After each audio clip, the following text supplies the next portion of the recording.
to bunker in. Bugging out is, unless you really live in a very populated area and you need to get out, bugging in or bunkering in really should be your main priority. But we are going to talk a little bit about bugging out as well. Great to have you here today. And Robbie's not here today. He's still out and, loss of his mother last week. And so we have our prayers with him and his family. Also, Sarah Mack will be over on the computer. She will be monitoring questions. If you have any, you can give them at any time. We'll take a couple of breaks in between and when we can get to it. And so go ahead, and if you have questions, doesn't necessarily have to pertain to what we're talking about. We want to give a big thank you to Exotac, the best fire starters on the market. They're made down in Winder, Georgia. They're very innovative and they're just excellent. And you get a 20% off using Sootch 20 with a link down below in the description. But Exotac has been a favorite of mine for a long time, guys. You need a fire kit. It boils your water, cooks your food, gives you light, gives you heat, and it can keep predators at bay. So excellent choice, and can be used as a weapon if it comes down to that. So the top 15 mistakes of bunkering in. So what is bunkering in? That means that you have supplies at your house or at your location, and you're planning to ride out some kind of event. And it could be a natural disaster. It could be a definitely politically motivated. I mean, we've seen that along, but also could just be where there's a possible EMP or there's some kind of disaster where people are really in trouble. Food is out, power may be out, may or may not be. Different aspects of what makes it easy for us to live, the conveniences that we live with every day. And so having a plan is important. Guys, if something were to happen, and it's just like we've talked about with the pandemic, when that happened, a lot of people were caught off guard, ran and bought toilet paper and a lot of other things, just to get through a period of time. And that's really what this is about. And one of the things I do want to say about bugging out, the apocalypse, whatever, SHTF, is that when you're prepping, you can't have everything that you could possibly need for the rest of your life. And what you're really doing is you're buying yourself time until things get back to a new normal. What that new normal is, your guess is as good as mine. But the fact is we're trying to give ourselves some time. And that way we can make better rational decisions. We're not in fear. We're not in a panic. Guys, if you have no supplies and something happens, you're going to be in a panic state and you're going to make really poor decisions. So whether you prep for 2 weeks or prep for a year or whatever, or even go straight into homesteading where you pretty much become self-sufficient, you are buying yourself time. So if you're watching this and you're like, man, I am woefully underprepared, it's never too late. Go to the grocery store now. If you're going to the grocery store now compared to 4 years ago, we're paying 4 times the amount of money for the same groceries. So really, you're making an investment unless we can get things turned around. So we're going to be talking, though, about the top 15. There could be others. We're going to expand on some of these. So first off, we want to talk about really the big one. And that's talking about it. Loose lips sink ships. Guys, if you are prepping, keep it to yourself or those that you're going to be working with that are of prepper mindset. One of the things that can happen in a grid down situation is your neighbors can become your worst enemies. If they don't have food, if they're underprepared or not prepared at all, and you seem to be doing well, they're going to be looking at you. They're going to be eyeing you. It could be theft. It could be violence. So the big thing is just to keep this secret, honestly. Those that you have a prepper mindset, those that are conservative, that are freedom-minded, that have some morals that you can trust. Those are the kind of people that you're going to want to share and work with. But as far as the people in your neighborhood that have no idea who you are, it's best to keep it down. And that way, it keeps people from getting violent. So first off is keep it on the down low. And that is number one. Number two is don't have all your preps, whether it's rain catchment systems, solar panels, all these different things that show that you have a level of preparedness. You may have things in the yard. You may be bringing in and out food out of the car. Maybe you've been to Sam's and you've got a big bunch of food. I know a few years ago, we went to the Mormon cannery and we completely loaded down our vehicle to where it was actually almost riding on the wheels. And so when we got home, we unloaded it. Now, so what's the option? Unload it at night. Unload it, maybe put up something, maybe bring a car around to block their view and to be able to get those preps in and out. I have a buddy of mine that lives in a really nice neighborhood, and he has water barrels in his garage, and he has prepping supplies in there. And his neighbor was looking in, who he doesn't really get along with that well, and started asking questions.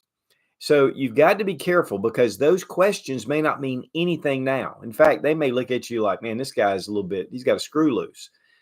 When they need something, when they need water, they need food, they need these things, you're going to be the first thing that comes to their mind. They're going to go, you know what? That guy over there had some water supply. He had this, he had that, he had different items.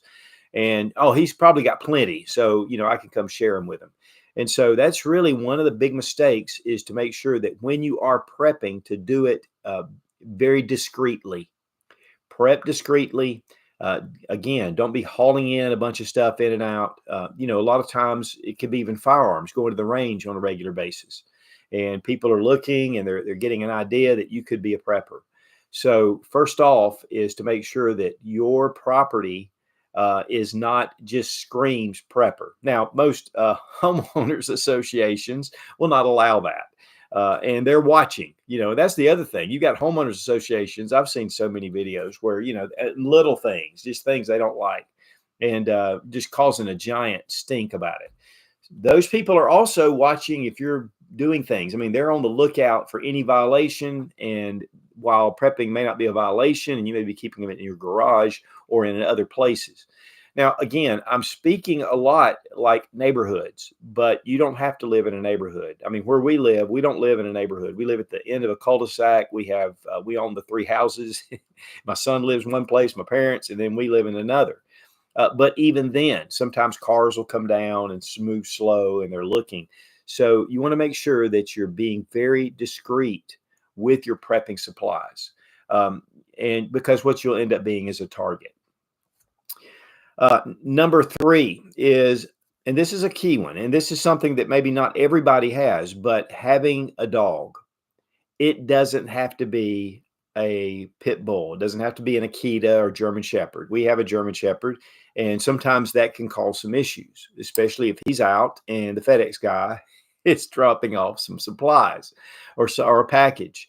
And, so you have to choose what is a good dog for you. The dog that really kind of keeps us alert of what's going on is our pug.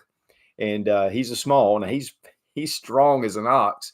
And but he's small, and man, if somebody pulls into the driveway or he hears the driveway alarm or something's going on, he is watching. He is vigilant. I mean, he sits right on the couch. You have these big windows right off of our living room, and he is a sentry. I mean, he is watching everything that's going on, and so that can give you some warning. And again, having that, just that capability. Now, the other side of that is you're going to have responsibility toward that dog to be able to feed it and take care of it. And so that also, and then there are places, especially if you live in an apartment or something where, that's just not an option. One thing I will say, if you live in a highly populated area, is you need a plan to get somewhere else typically. Or you need to make really good friends with your neighbors, which that's coming up as well. So having a dog, very important. And again, it doesn't have to be a guard dog. It can just be any dog that will watch what's going on. Now, security. Security is one of those things where in a real world, like we're living now, you have cameras, you have alarm systems. Like our driveway alarm. I mean, anybody that pulls into our driveway, we immediately know that somebody just walks by it, or, and it doesn't pick up the cat, but it does pick up deer. And so anytime, but that's great and that's fine in a world where we have electricity. Again, we could still have electricity during an SHTF situation, but the fact is having someone that's watching. A dog, again, works for that. But also having someone that whenever our dog barks, and I'll tell you, he doesn't just bark at anything typically, it's usually something is going on when he barks. You may have a dog that just barks. And that's a detriment, to be honest with you, because you don't know, and you get to where you don't even check. You're just like, whatever, dog's barking. But, our pug is really good about barking only when something's happening. And because of that, we are very good about checking it out. If something happens, somebody pulls up. In fact, if somebody pulls into the cul-de-sac, he'll start barking that way. So we're always able to see what's going on, in our area. Not that we're paranoid. We just like to know what's going on. And so having at least a dog, or if you don't, have someone in your group, in your family, in your situation that can stay on guard and to watch what's going on. If you live in a big neighborhood and you have a backyard and a fence, you're going to have more angles that people can come into. And so you're going to want to be able to make sure that things are going fine. So having security, and again, it's going to be more physical if we don't have power. One thing that, in fact, I did a review on this here on the channel, some perimeter alarms, Fifth Ops, and they make perimeter alarms where you can put a blank, whether it's a 22 blank, even the little nail guns, those little blanks. And you put a tripwire up, and when somebody crosses that wire, it makes a loud noise. And there's a number of different ones. In fact, we're getting ready to do something on the Sootch channel where they've just upgraded. And it's just a great option. And they're fairly inexpensive. And you can set a couple up, even if you just set them up, near the steps of your home, or, where the back door as well. And so having that covered, and that way, again, to be forewarned is to be forearmed. And, in a power outage situation, all of the security cameras, all our Ring cameras, all of our home alarms, my alarm here in this shop is not going to work. And so you need to have eyes, and you need to be able to, keep that security at a high level. And know, especially if noises and things. Now, another thing is, which kind of follows along with this, is number 5. And that's when you leave your home. Don't leave your home, and you may have to go get supplies. There may be something you need to do that you need to leave your house, your bunker. If that's the case, you need to have at least someone guarding your provisions. And, here's the thing, guys. And the one thing about a house, and one of the big things about bunkering in, is that is where your supplies are. That's where your home is, your possessions. You don't want people coming in and taking that stuff. And, in fact, with all the squatters that have been happening around, you almost need to have somebody at your house 24/7. I know when we go on vacation, we have people that will house sit because they like to get away, and they'll come and they'll stay at the house, and they take care of the dogs, those kind of things. So same kind of situation. You leave your home, maybe just to get supplies. You need to have someone there that can keep people that are going to come and try to take your stuff, and they can defend it. And of course, obviously, you don't want to leave small children to guard your stuff, but sometimes that can work. So number 5 is not leaving your home, or if you do, make sure that it is guarded. Then we have number 6, which is, you need to have some sort of water source. Really on your property is the best way. Now, with municipal water, we could still be getting water. Again, we could still have our utilities, and there could be something going on around us where we just don't really want to get out. I know a lot of people during 2020 and in 2021, when there were a lot of protests, and there were these peaceful protests and these riots that ended up, a lot of people just stayed at home. They locked themselves down. They didn't want to get out and get stuck somewhere. And these are, this was definitely in a more urban situation, but it could have been in some of the smaller towns even where we live, which Greenville, South Carolina, is a fairly decent sized city. And so that we did have some issues here, but the law enforcement calmed that down in a big hurry. But one of the things you don't want to do is get out too much. and you want to make sure that you have as many supplies as you can. But having some kind of water source, water, you can only live 3 days without water. So having a water source, especially at your home, gives you a lot of advantages. Now, how many people have creeks and ponds and lakes on their property? It's a very small percentage. So one surrogate is to have rain catchment systems. And so having a rain catchment system, and we're going to go to some questions right after this, is a way to be able to have water that's just available. And you can take that water and you can utilize it without having to leave your home.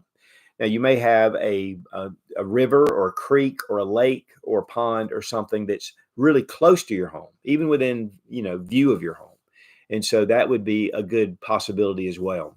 But listen, if you don't have a water system, if you don't have some way to get water, one of the big things you're going to need is to locate where that water source is. But one of the things that happens a lot of times with predators in nature is that they target water sources. They know that animals are going to come to drink of the water, and then they can find themselves a meal and have water. So, there could be some problems. If you're coming up on a water source, you need to look around and make sure that there's not other people there that could cause harm. And so that's definitely one of the big issues. So water systems are close. I like, again, to have, rain catchment. But if another thing is, if you don't have that water close, you can't have 50-gallon barrels, some of the blue barrels that are food grade, and you can fill them up and have some water stored away, maybe in your garage. Again, if you live with limited space, that is going to be an issue because, number one, water is very heavy. Water weighs 8 pounds per gallon approximately. And so that makes it really tough. But also what you need is to have some way to transport that water. Even if you have a rain catchment system, you're going to need to transport that water to your house, inside your house, or wherever you're going. If you're having to leave your property and acquire water, that's even going to be more important to have a number of sources to be able to capture that water, bring it, transport it back. So water is a big deal. And also you should have ways to treat the water. Excuse me. Whether it's some bleach, non-scented bleach, water filtration systems are good. And so those are pluses that go along with water. Water is vital. Okay, let's go to a few questions and then we're going to continue. Nick Howard says, howdy from Florida. What are your recommended ways to secure a small handgun in an unattended vehicle? That is a difficult situation, especially when a lot of people are breaking into cars. So, one thing that you can do is you can take in a cable, a really strong cable. You can wrap it around your seat. Now, one of the problems is in a lot of states, there's no concealed carry. You can't even have a handgun. So you need to check your local laws. My philosophy is I'd rather be tried by 12 than carried by 6, but you still need to be very prudent. But you can actually wrap one of these cables through the handguard, or even take the magazine out, open the action, and run it through and secure it. Now, yes, thieves could have wire cutters, but that's not usually what they carry around with them. But it is a safe way. I know with my rifle, having that cable that I can secure to an anchor point, it just protects it and it keeps them from being able to get it loose. And if they do get it loose, they're going to tear it up. So it's going to be unusable to them. But typically, leaving your gun in a vehicle is dicey. And for me, I conceal carry, so I keep it on me. But obviously, a lot of times I'll have an extra gun in the glove box, and I use that especially if I get in my car and for some reason that morning I got up and I went, oh crap, I don't have my gun, and then I have that as an option. But again, one way to secure it is to take a cable, run it through with a lock on it, and just secure it to an anchor point, possibly under your seat, somewhere where they can't just pull it loose. And again, wire cutters will cut through it if they have the right ones. So a good thick cable works really well. Ernie Andrews says, ground level apartment security is a challenge. Defense, cameras, power, non-lethal. A similar question was, James Nelson says, you mentioned security. How can you deal with security when you are renting an apartment? Yeah, that's tough. It's tough. Ring cameras are great. Ring cameras are some of the best. They notify you right on your phone. We have a Ring camera system, and we have a number of different Ring cameras all around because we have to really be big on security here. But here's the thing: Ring cameras can be hacked, and so we have other cameras that I won't mention that are backups that'll cover a lot of this area. And so if our Ring goes out, we have other cameras, and then we have our standard security system. So in an apartment, to me, something like that, or even like Simply Safe, which you have a contained unit, you can put it inside the apartment. If you have any kind of somebody's breaking in, it'll go off. And that way you're not messing up something. You're not drilling holes. You're not doing things like that. There are some security systems out there. And I'm going to tell you what, guys, camera systems have become so inexpensive, really good ones. You can do your due diligence, but for us, Ring cameras have been really good. Now, the downside to Ring cameras is that law enforcement can actually hack into your systems, but you shouldn't be doing something bad anyway. But they can do that. But honestly, having a portable security system that you can just set up, you can even take your windows and have contacts you can attach to it. And that way, if the window's open, it'll go off, especially on ground level. But if you're up higher, it's going to be less out to have somebody come through your window, but they will come through your door. And so, and to me, it's almost like, because I've lived in apartments when I was younger, okay, I lose my security deposit, but I've got some things set up, and really through the door. One of the big things is just getting through the door. But yeah, that's there again. There are some security systems out there that you can use. Margie Stevens says, "What is, in your opinion, is the highest lumens, easiest to operate for an old lady OITE flashlight? I need help, but no customer service people to talk to at OITE." Well, one thing about OITE for me is that they're very intuitive. The lights are. I would look at maybe the Warrior Mini. The Warrior Mini is, and I think it's the Warrior Mini 3, but it has just a tail switch. You can just hit the light and you got light instantly. If you want to mess with the modes, if you want to dim it down, they've got a side switch. So you just press and release, and it'll go to the different modes. It's a very easy system. And guy, I understand, I get older and I don't want technology it's just getting a little bit more difficult to navigate through. And so, but having the Warrior Mini, it's a nice, good size flashlight. You can actually use it as an impact tool if somebody is attacking you. And it gives you a really bright, extremely bright light. But if you want to dial that down, and it's easy to charge. You can take the pressure pad, it's magnetic, and it pops to the bottom. You plug it into a USB port, just like you would with your phone charger, and you can charge it. But typically, unless you're using it a lot, it holds really well. So the OITE Warrior Mini 3, or a number of the different OITEs, they're very simple. They're very simple. So there you go. Stephen M says, a bit off topic, but I'm looking for a large pry tool to keep in the vehicle in case of running across a wreck, having to extract a person from a vehicle. Any suggestions? Yes. I go to Home Depot, Lowe's, wherever. They have some really good pry bars. Some are, about 12 to 14 inches, and they have the nail puller kind of thing at the end, and it's kind of crooked at the top. I keep those in my bag for a number of reasons. Number one is, yes, in a wreck, when somebody's wrecked, you can actually pry the door open with that. If you're in a building that's collapsed or something's happened, or a storm or tornado or whatever, having a good pry bar like that can really come in handy. And then, if you're in a scavenging mode, which in an SHTF situation, if you need to get into somewhere, it makes it a lot easier to use with a pry bar. You can get into places. So I like to have pry bars. Now, they do have the smaller ones, but especially for a vehicle wreck and you're going to keep it in your car, I would get the larger pry bar. I wouldn't get the big, huge one unless you're really, if you have the room. But those flat pry bars with the ends, they are super strong. We've used them quite a bit, and I think that's a good option.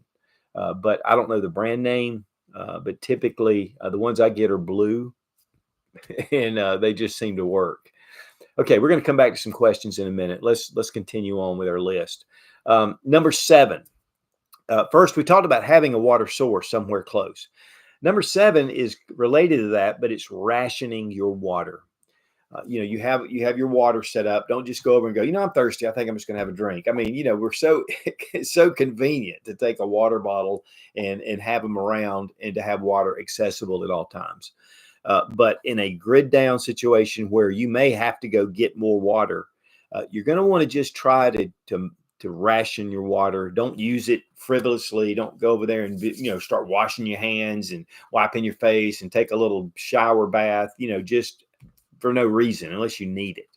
But using water and rationing it and making sure that what you're using it is just for the purposes needed. And honestly, drinking water is your number one priority. Number one, hands down. It's one of the most important situations. For years or back in over the centuries, a lot of armies have been able to get into cities because they cut off their water supply.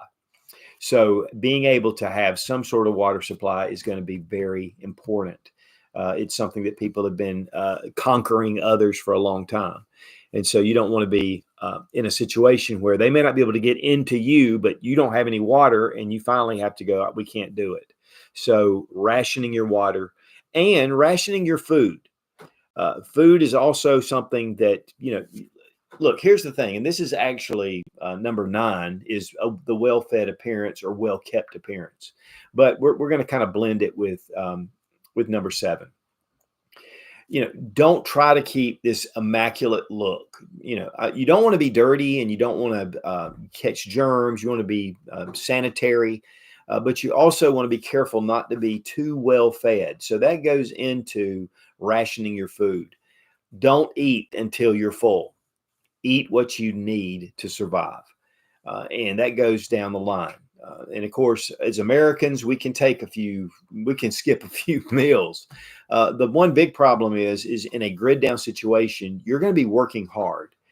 One of the things we don't realize is that the conveniences that we have, that we're offered in our country, especially in the U.S., is that we have a lot of luxuries and there's a lot of things that serve us and we don't even realize it. Things that make life just easier. In a grid down situation, you're going to be searching for fuel, whether it's wood or whatever. You're going to be cutting wood. You're going to be hauling water. You're going to be doing repairs on things that just have to be repaired. And so you're going to have a lot of energy spent. So when you sit down to eat, you're going to be very hungry. And so you got to make sure that you just keep it in a normal level. Yes, you will lose some weight, but so will everyone else if food becomes an issue.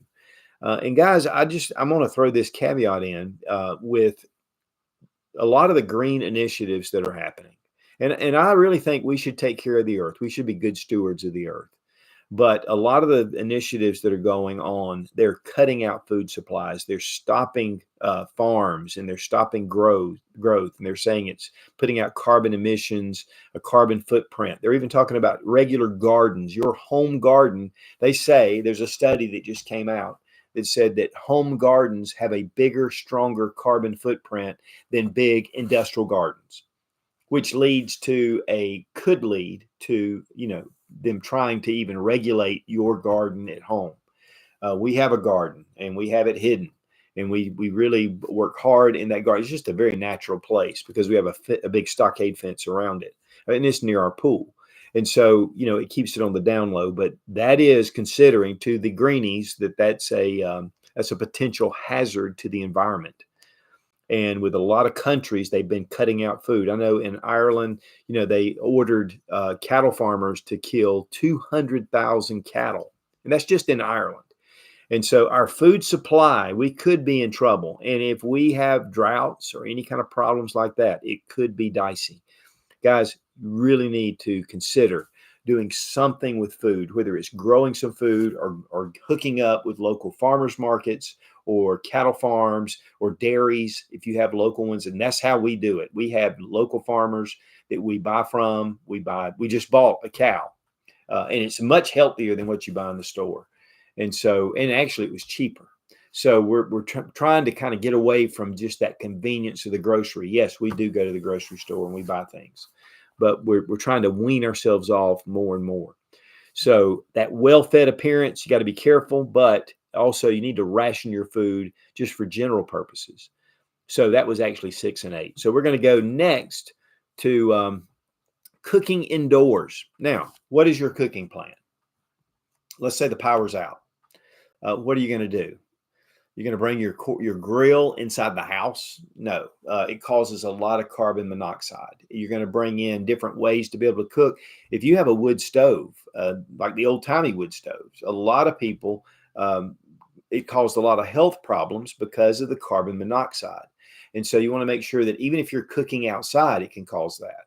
I know we sit around the campfire and smoke gets in our face and all that, but if you're around a cooking area all day and you're cooking outside, that can be a health problem.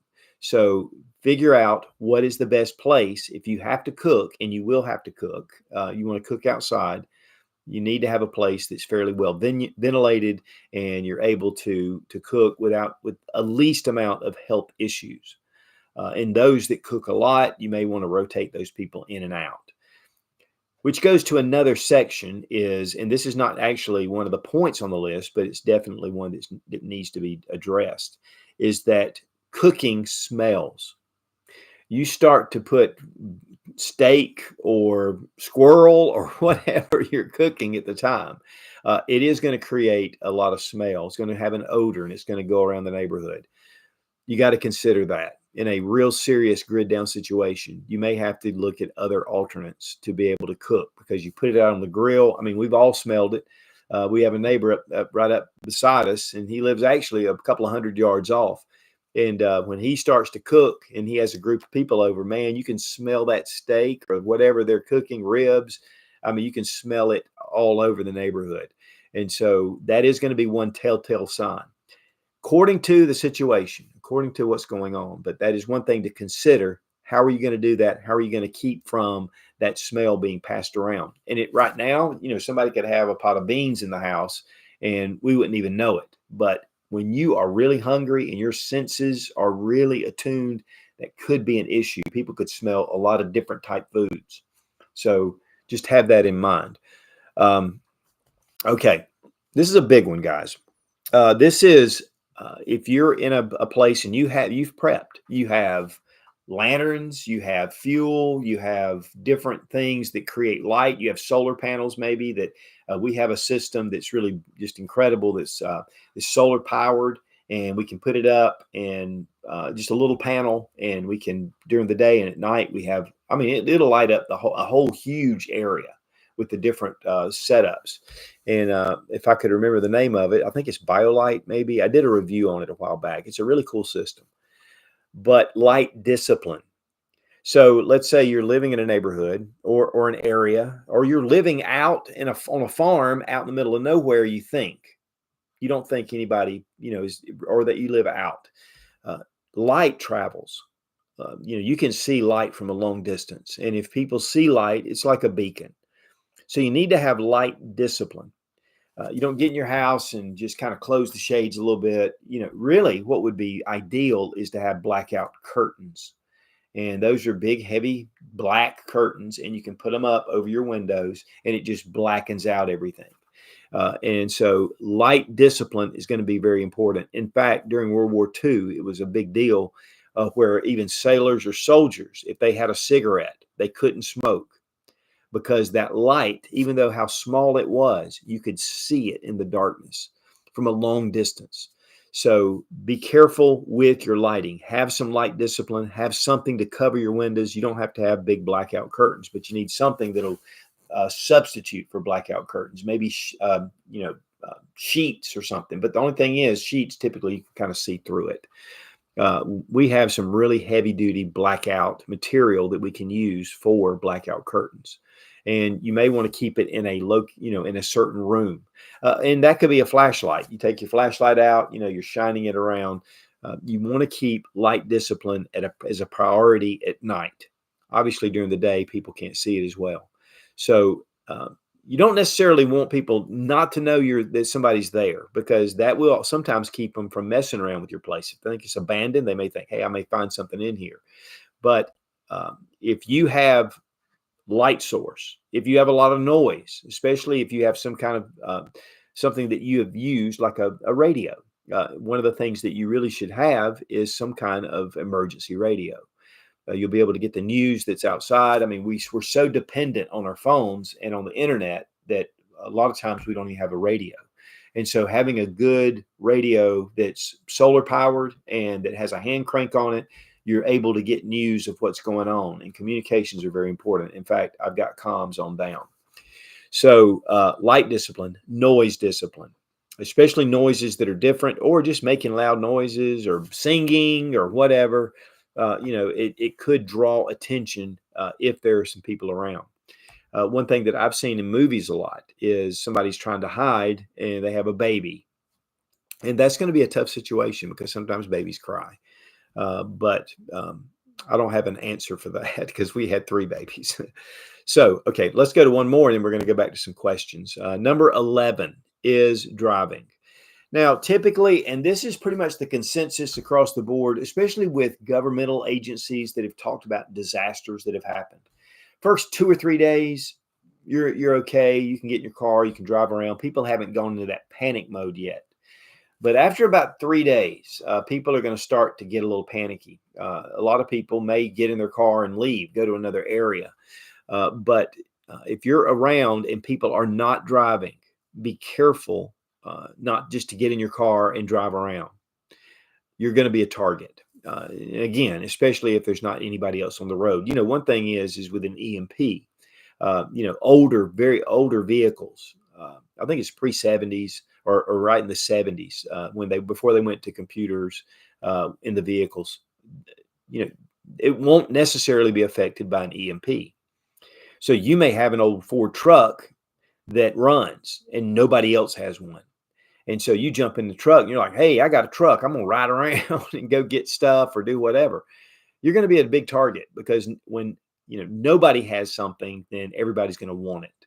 And, you could have nefarious people watching you. And so just getting in your vehicle and traveling around. Now, it may be that you have to do that. And you may be able to have enough security around that truck to keep anybody from actually taking it. But, the problem is where you going. And if you have it at your house, you may want to hide it.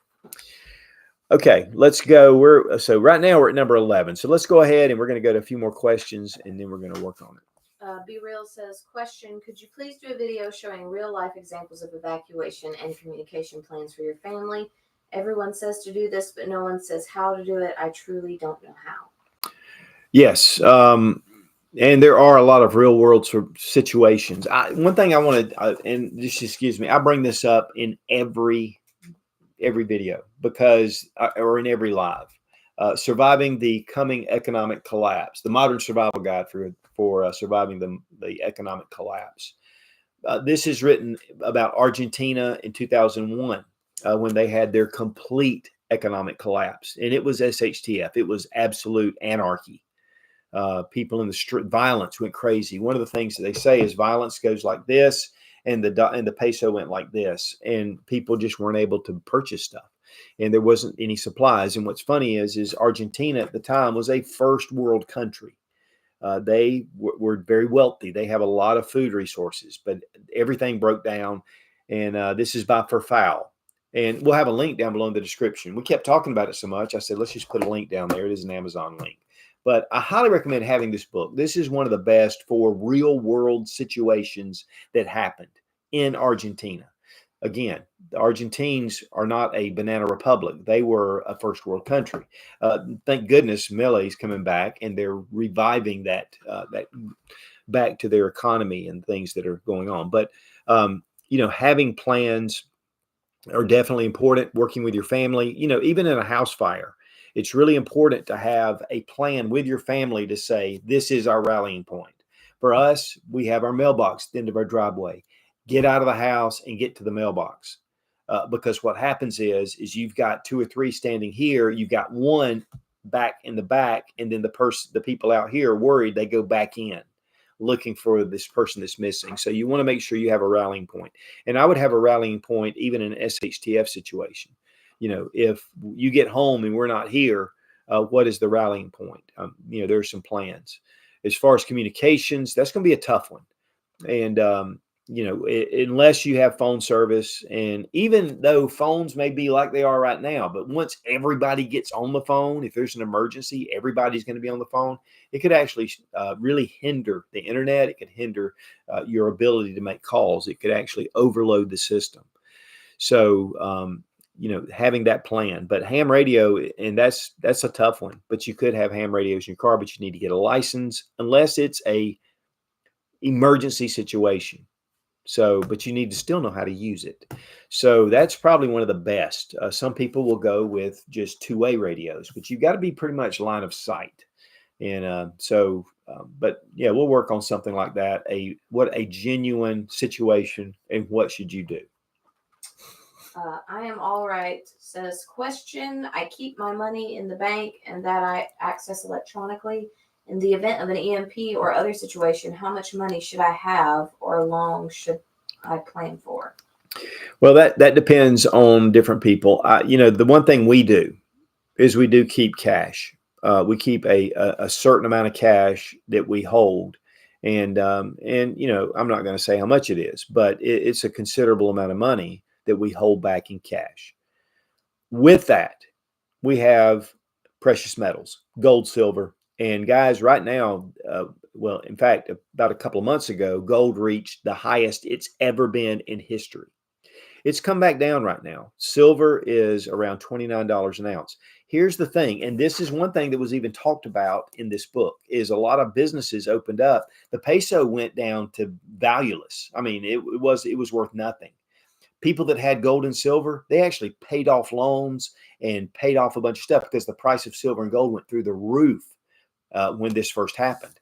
And they were able to get in really good shape because they had precious metals. One thing, a lot of people stored up ammunition.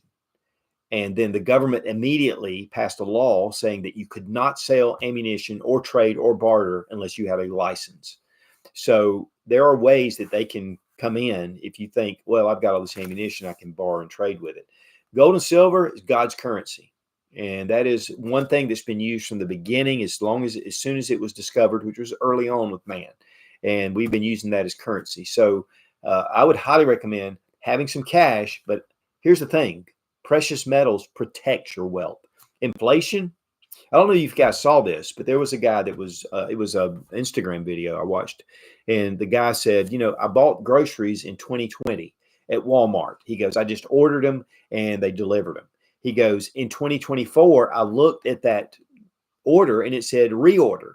Well, the first order was $126. When he hit reorder, the exact same list to the T was $460 something. It had gone up 4 times. So cash can become actually worthless over time if inflation continues like it does. And we're seeing that. So having gold and silver, you're protecting your wealth. And listen, if we have a real crash, gold and silver will go through the roof. And then, so what we do is typically I'll look at the cash I have and I'll say, how long can I pay my bills? How long can I do that? Because here's the facts, guys. Even in an SHTF situation, most of your state, county, local, federal governments are going to want their tax. They're going to want your homeowner's tax, and different things like that. And so you got to be mindful of that. But I would not, and I agree with you, I would not have all my money in the bank electronically. I would have hard, cold cash because cash is king. Gary Hernandez, Self-Defense and Urban Survival says, Gary? hello. When bugging in, what are your thoughts on keeping the lights low at night so you'll be less to be seen at home?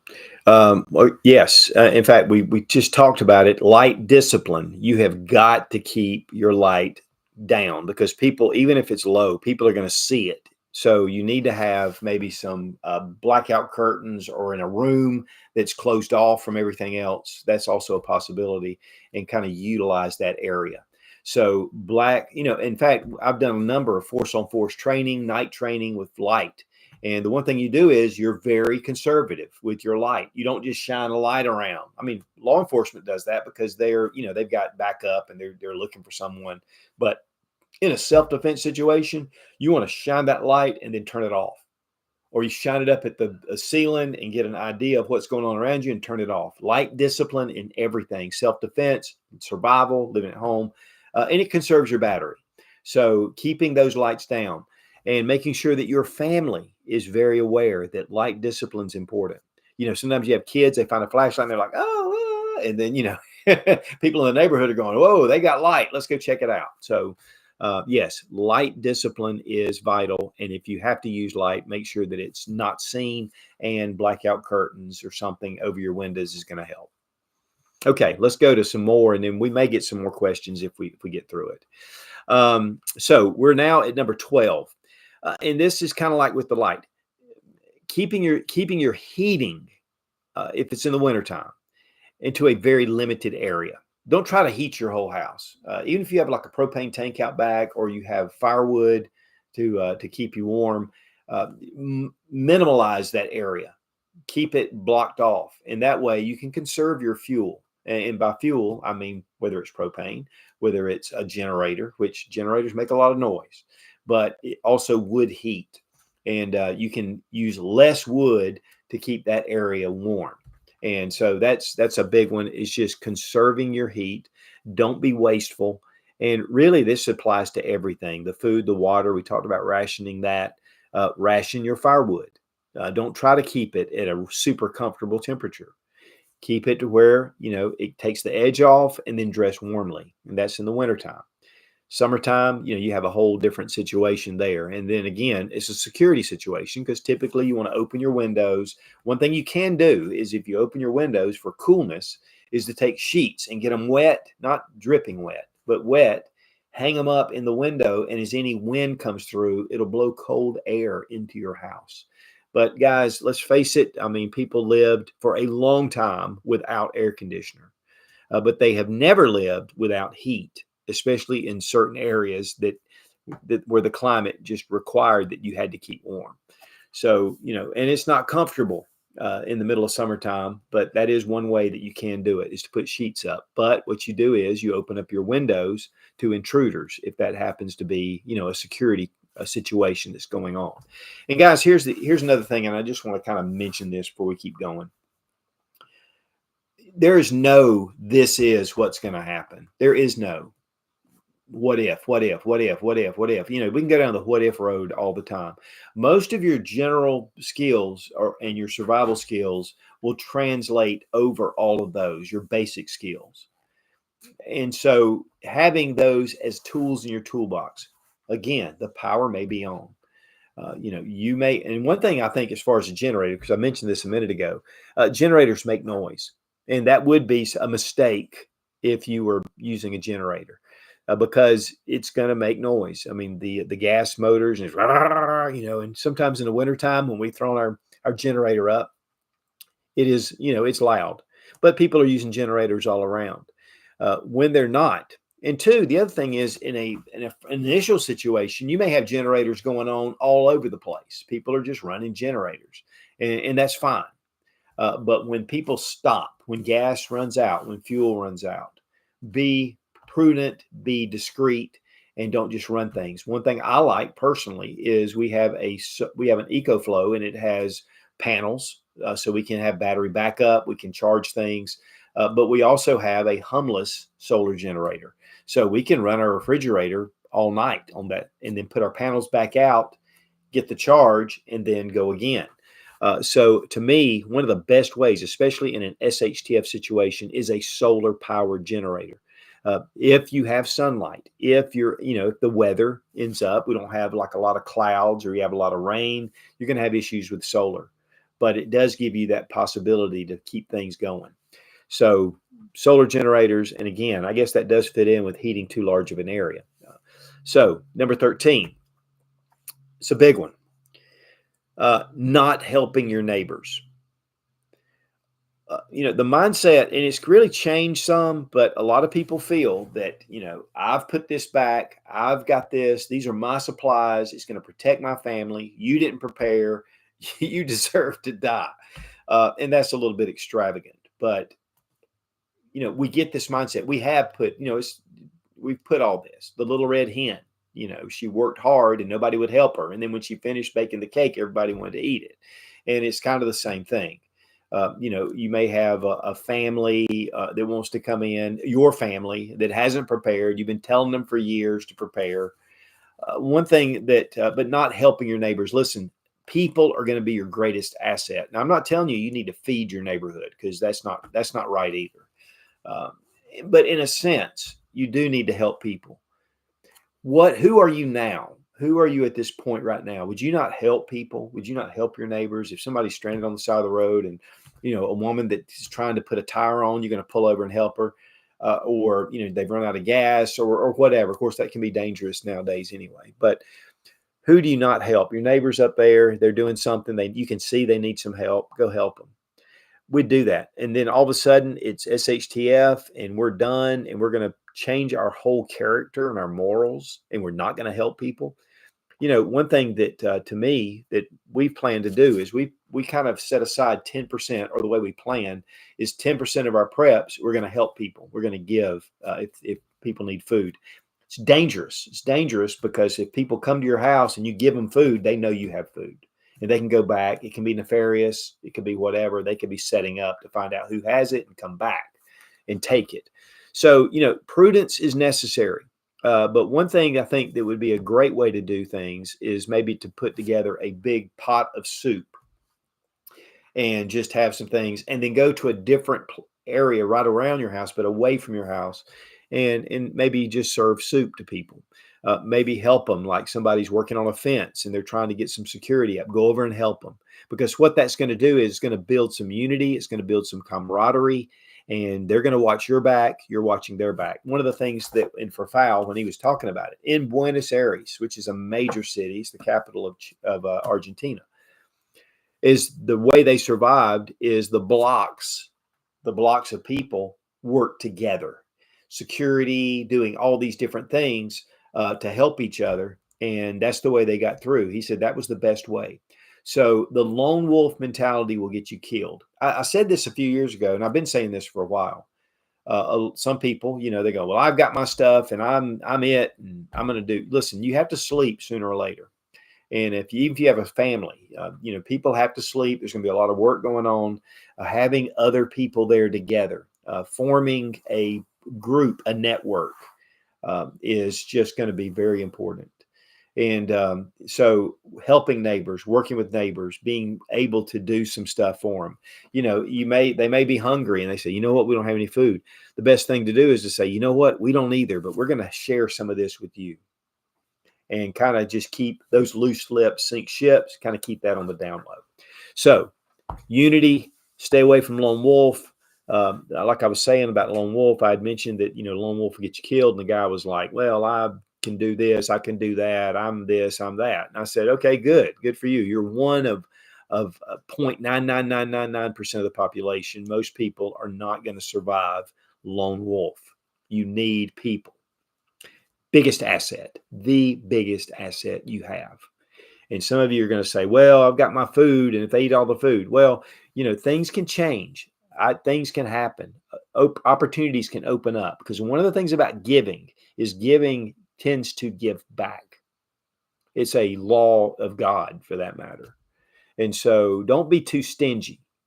Don't be dumb and call the neighborhood out and say, well, we're just going to cook all the food right here. But on the other hand, be willing to give. Lack of communications. Now, there was a question about that a minute ago. Lack of communications, that's going to be an issue, but having some way to be able to communicate. Number one is to have you an emergency radio. That way you can at least receive information that's going on around you. You can know what's going on. It gives you an avenue to be able to get to. So a lot of these have AM, FM. They have shortwave. And then you have, music, if you want to play some music, which goes back to noise discipline. You don't want to be too loud. but they have solar panels. I've got one sitting right over here, and it has a solar panel, has a crank, and it has a rechargeable battery. And if I have solar, this powering a battery bank, I can actually keep it plugged in if I need to. But I can find out the information. Having two-way radios, to me, is an excellent way for security. Having them encrypted is even better because, a lot of times if you're using these two-way radios, we were on a cruise one time and we said, we're going to take some two-way radios so we can communicate. Well, it was awful because everybody had two-way radios and people are talking back and forth, and you couldn't find a channel that somebody wasn't on. So, that could be the same situation in your area. So having an encrypted radio of some sort, there are the family radios, the little walkie-talkies, but then it gets into ham radios. And again, that's another skill that you're going to have to master before you can even use those and know what you're doing. So, but getting into some kind of communication, I'll tell you this, in a total grid down where there is no communication, there's no power, there's no way to charge any kind of device, is a bell. Just a bell to ring. And that's what they used for a long time. I mean, from the beginning of man, pretty much when they developed the bell. It can be a signal. You can have it for, let's say people are out working around and you can just kind of ring the bell and it signals them. And if there's danger, they can have a different type ring where people come together and protect. So having a bell, and you can get them on eBay or Amazon fairly reasonably. And I just bought a couple and haven't mounted them yet. But that's one thing that I thought would be a good way to communicate, better than just yelling. Okay, so last and not least, number 15 is to have a bug out plan. A lot of people say, well, I'm here. I'm just going to be here. I'm going to die here. Well, that's real noble. But the fact is just, in fact, last week, I saw where a train derailed. And we had one derail actually not far from here a few years ago, but a train derailed and they had to evacuate all the people in a 5-mile radius. If you're sitting at your home and a train derails and there's chemicals being poured out and you're getting a notice that you've got to get out, you don't really have a choice. You're going to have to bug out. So you should have a bug out plan. Now, that doesn't mean just a bug out bag. It also could be that if you do have a vehicle, that may be what it is, but you have a vehicle that you can pack your stuff in, pack as many supplies in as possible, and leave the general area. You could have a house fire. Your house could just catch on fire. You have nothing. Or you could be attacked by a group. It's probably a bunch of Karens coming down the road from the homeowners association, but they'll come and they can really cause a lot of problems to where you just have to bug out. So bugging out should always be a contingency plan. It should not be your priority unless you live in an apartment in the middle of New York. Then I think you should probably really consider if things start stirring up to go to your brother-in-law's house or your mom's or something that's in another area. But having that plan, also going ahead and figuring out where am I going if I need to have a bug out. Just throwing a backpack on you and all your family and heading out into the woods is not a plan. It's a plan for death. You're not going to survive that long. And we've seen it over and over where people have been stranded or they get lost out in the woods and they die, but from exposure and a lot of other things and just lack of food. So make sure that you have a bug out plan and that you have a place that you're going to be going to, a destination. That is vital. But understand this, that you are a glorified refugee when you are bugging out. You may be in a big old, truck with supplies and a big enclosed trailer on the back, and you're still a glorified refugee. You may be in a motorhome cruising. You're going to be a refugee that's that's in style, but that becomes just a huge target. And then sometimes the highways and everything get clogged up. So you need to make sure that you have a way to transport what you've got to have, but also you want to take your vehicles at first. Okay, so that was the top 15. It's time, and I really appreciate Sarah Mack for being over and giving me the questions. Again, Exotac, 20% off using Sootch 20 with the link down below in the description. If you don't have a fire kit, doesn't have to be Exotac, but you need a fire kit. And also, if you really have a lot of questions about real world situations, the Modern Survival Guide for the Coming Economic Collapse by FAL. In fact, if you put FERFAL you'll come up with a book. But we made it easy. You have an Amazon link down below in the description. This is a book that I cherish and that I always have and I reread. Just an excellent book. So guys, thanks for being here today, and I hope I gave you some good pointers. A lot of these things are things you are like, oh, no brainers. But on the other hand, sometimes in the situation, hopefully this will come back. I do not have this list in the description at this point, but as soon as I get off here, I'm going to put that list together and it'll be in the description. Be strong, be of good courage. God bless America. Long live the Republic.